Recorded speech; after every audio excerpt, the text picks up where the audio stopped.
Well, firstly, it's an issue that has been raised by the principal auditor. It's an issue that we as Chamber knew existed and that we have raised with successive governments over many years. Does the Chamber take a view on who is to blame for the current state of affairs? The Chamber is not in a blaming game. Suffice to say that this is not a new issue.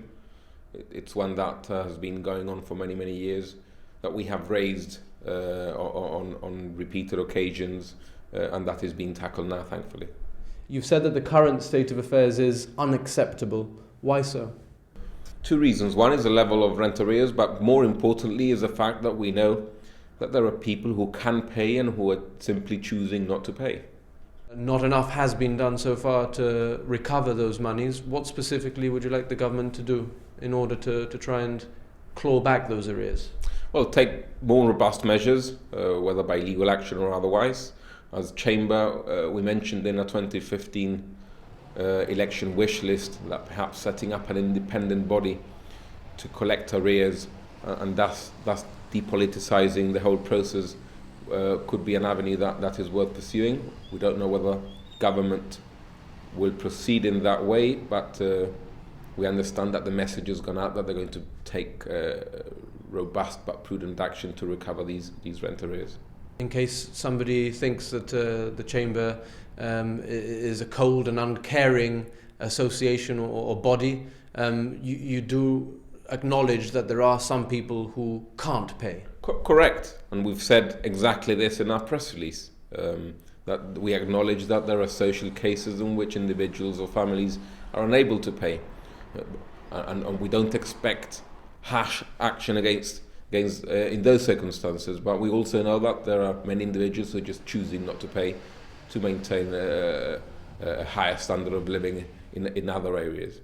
In your statement, you also mention PAYE and corporation taxes, two other areas in which government is owed a significant amount of money. Are you hoping that they will pursue those arrears just as vigorously as they've said they will rental arrears? Yes, again, it's another issue that we have raised with government. We as Chamber are very much in favour of a level playing field across businesses.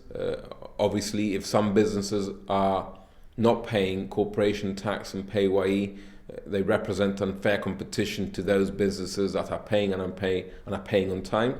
And from our conversations with government on this, we understand that these are issues that they will also be tackling. Your statement also mentions the pharmacy prescription system as something which has been in the news in recent weeks. What's your take on that? Well, the Chamber believes that if the alleged abuse is indeed correct, that this is a practice that has to be stopped. It's a burden on the GHA, and we want abusive practices, if they do indeed exist, to be stopped.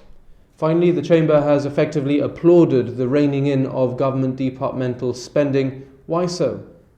We understand that there are certain government departments, and I don't think it's across the board, that use maybe half their budget in the first 10 months of the financial year, and in the last 2 months they see themselves with 50% of their budget remaining, and in a sort of like in a flurry to try and spend that budget, and the belief that if they do not, the budget for the next financial year will be reduced, and sometimes that results in unnecessary and wasteful expenditure, and we want again that type of spending to be stopped going forwards. We'll be watching for the next 12 months, and we do indeed hope that these measures will be successful.